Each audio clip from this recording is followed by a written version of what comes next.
राधे राधे, हरे कृष्णा। आप सभी का दिन मंगलमय हो। आज हम आपके लिए वैकुंठ चतुर्दशी की कथा और इसका महत्व लेकर आए हैं। कार्तिक मास की शुक्ल पक्ष की चतुर्दशी को वैकुंठ चतुर्दशी मनाई जाती है। यह हिंदू धर्म के लिए बहुत ही पवित्र दिनों में से एक दिन है, क्योंकि इस दिन भगवान शिव और श्री हरि विष्णु की एक साथ पूजा की जाती है। इस दिन दीप दान करने का अपना एक अलग महत्व है। प्रिय भक्तों, वैकुंठ चतुर्दशी की पौराणिक कथा के अनुसार एक बार नारद मुनि पृथ्वी भ्रमण करके वैकुंठ धाम पहुँचे। भगवान विष्णु जी ने नारद जी से आदर पूर्वक आसन ग्रहण करने का आग्रह किया और प्रसन्न होकर नारद जी से वैकुंठ धाम आने का कारण पूछा। तब नारद जी कहते हैं, हे भगवान, आपका एक नाम कृपा निधि भी है। इस नाम के सहारे जो आपके प्रिय भक्त हैं वो ही तर पाते हैं। जो सामान्य नर नारी हैं वो वंचित रह जाते हैं।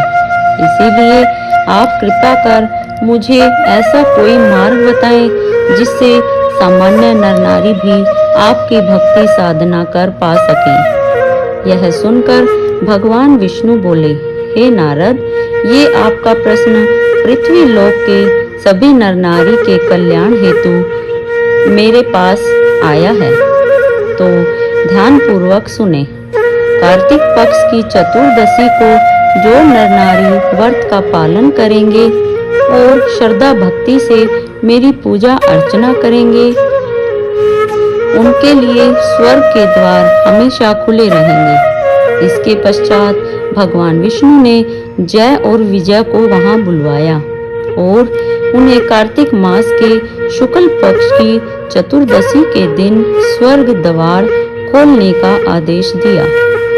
भगवान विष्णु आगे कहते हैं कि इस दिन जो भी भक्त मेरी पूजा अर्चना करेगा वो वैकुंठ धाम को प्राप्त करेगा। प्रिय भक्तों, कथा आरंभ करने से पहले हम और आप मिलकर भगवान श्री नारायण हरि जी का नाम जप करते हैं। उसके बाद कथा प्रारंभ करेंगे। श्रीमन्नारायण नारायण हरि हरि, श्रीमन्नारायण नारायण हरि हरि, श्रीमन्नारायण नारायण हरि हरि, श्रीमन्नारायण नारायण हरि हरि। प्रिय भक्तों, फिर श्रीमन हरि विष्णु नारायण भगवान ने नारद जी को कथा सुनाते हैं। एक समय की बात है, काशी नगरी में धनपत नाम का एक ब्राह्मण रहता था, जो कपड़े, कंबल और चमड़े का व्यापार करता था। वो सदैव दुष्कर्म में लिप्त रहता था।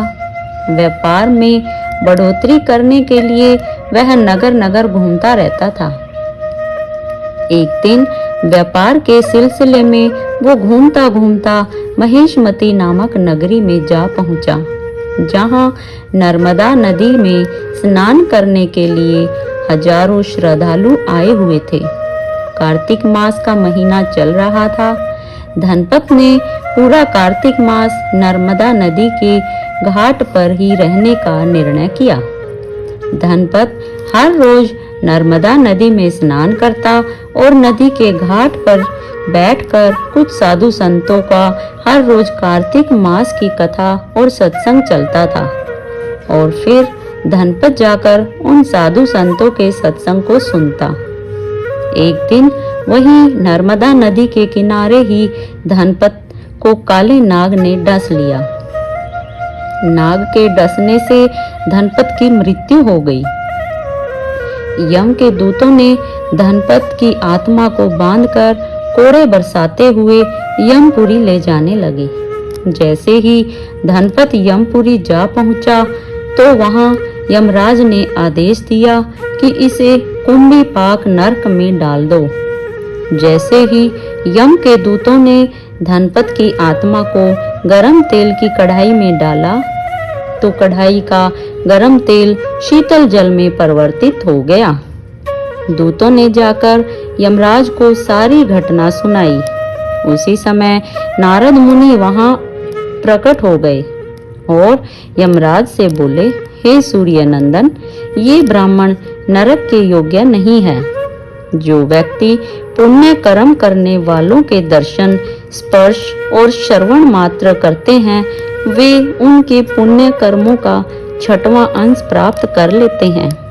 और ये ब्राह्मण कार्तिक मास के पुण्य करने वाले लोगों के बीच रहा भी है और इसने पूरे कार्तिक मास स्नान, कथा एवं साधु संतों की सेवा भी की है। और ये सब करने से ही ब्राह्मण पुण्य का भागी हो गया है।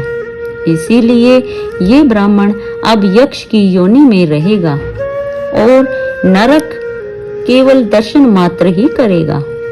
इसके बाद धनपत को सभी नरकों का भ्रमण कराकर यक्षलोक में भेज दिया गया और यक्षलोक में जाने के बाद धनपत को यक्षलोक का राजा बना दिया।